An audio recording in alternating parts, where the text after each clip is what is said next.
Untuk merencanakan usaha ternak entok, tentunya kita harus mempunyai beberapa langkah yang harus kita lakukan agar dalam proses beternak itu tidak mengalami kendala yang serius, teman-teman. Jadi gini Bang, konsepnya itu kita harus satu, memahami pemasaran dulu. Jadi sebelum kita melangkah lebih jauh, alangkah baiknya teman-teman itu sebelum beternak entok itu harus mencari tahu informasi harga pasar ternak entok di sekitar wilayah teman-teman. Itu yang terutama yang harus kita miliki. Setelah kita sudah menentukan pasar, tentunya langkah yang kedua yaitu proses mendesain atau membuat kandang. Jika teman-teman memang mempunyai lahan yang luas, ya tentunya itu poin plus pada langkah awal untuk pembuatan kandang.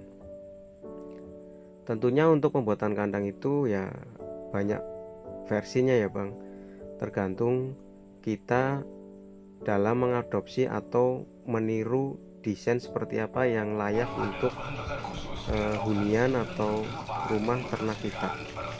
Yang terpenting dalam proses pembuatan kandang itu ada dua unsur. Unsur yang pertama yaitu kandang itu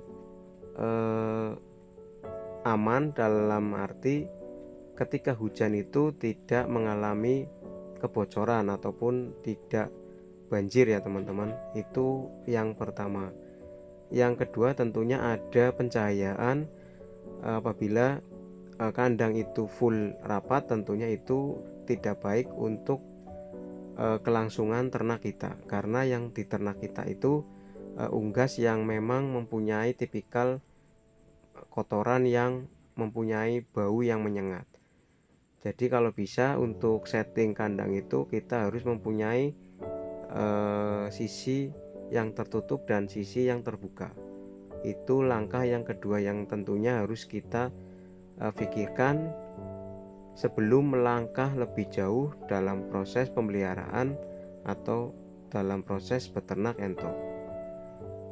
Yang berikutnya mungkin langkah yang tentunya harus kita ambil setelah kita mempunyai strategi pasar dan pembuatan kandang yang sesuai dengan kriteria lingkungan kita. Pastinya kita harus mencari indukan atau entok-entok yang berkualitas ya teman-teman. Untuk entok pun ya kita harus mempunyai tujuan marketingnya. Kalau kita memang mau marketingnya penghobi, ya tentunya yang disiapkan itu materi-materi yang harganya mahal, yang sekiranya di masyarakat atau di lingkungan itu belum mempunyai materi tersebut. Semisal kalau dulu-dulu itu sempat booming yang entok milenial ya Bang, itu kan sempat booming sekali ya.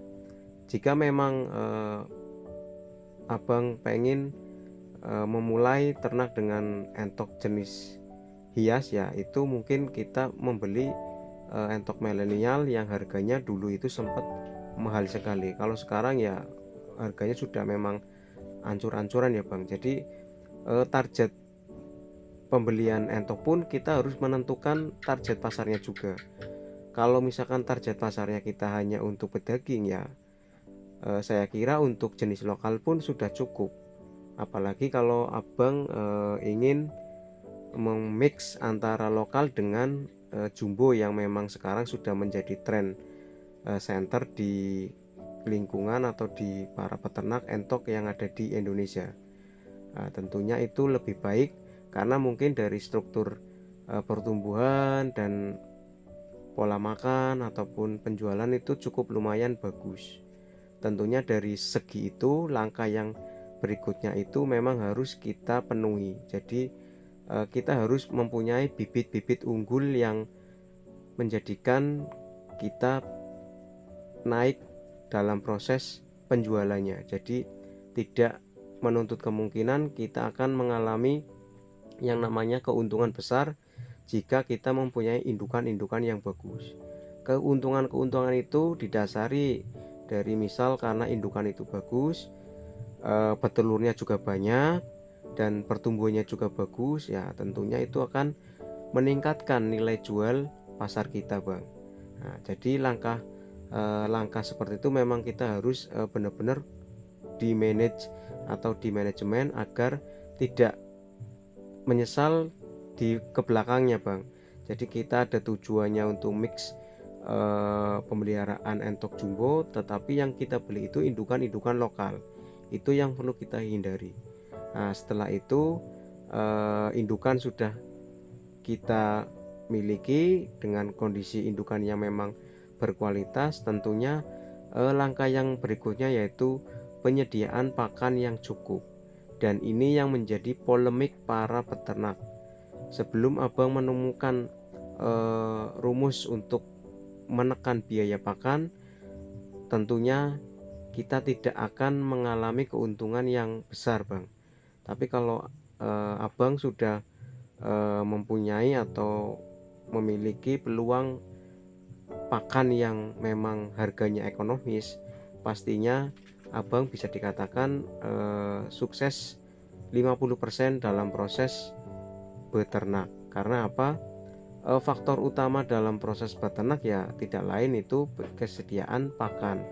Apalagi harga pakan sekarang itu sudah mahal sekali, Bang. Jadi dari katul, nasi aking, dan konsentrat itu memang harganya sudah begitu mahal, dan untuk kejangkau para peternak pun itu sangat ya menyekik lah.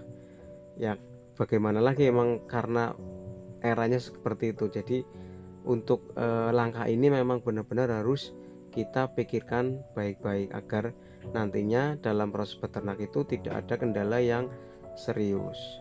Nah, langkah berikutnya itu di langkah pencegahan atau pencegahan penyakit ya, Bang. Jadi kalau bisa ketika kita beternak itu lebih sering untuk membersihkan kandang. Itu adalah salah satu faktor agar ternak kita itu aman dari yang namanya serangan penyakit, entah itu dari bakteri ataupun dari virus. Kalau memang kita sudah mengetahui cara penanganan yang bisa diterapkan di kandang, ya mungkin kita coba untuk menerapkannya, Bang. Tapi kalau misalkan kita lebih baik mencegah, ya kebiasaan baik di kandang itu seperti membersihkan kandang dan lain-lain, ya kita harus menerapkannya di kandang. Itu adalah beberapa langkah yang memang menurut saya harus kita kuasai agar kedepannya dalam proses beternak itu tidak mengalami kendala yang serius. Kalaupun memang ada kendala, ya kemungkinan kecil ataupun kita bisa menangannya sendiri kayak gitu. Jadi untuk langkah-langkah tersebut sebaiknya para pemula itu harus menguasai dari segi pemasaran, dari segi pencarian bibit yang bagus, dari segi desain kandang, dan tentunya dari segi penanganan penyakit. Cukup 4 poin itu yang mungkin menjadi bekal kita sebagai peternak.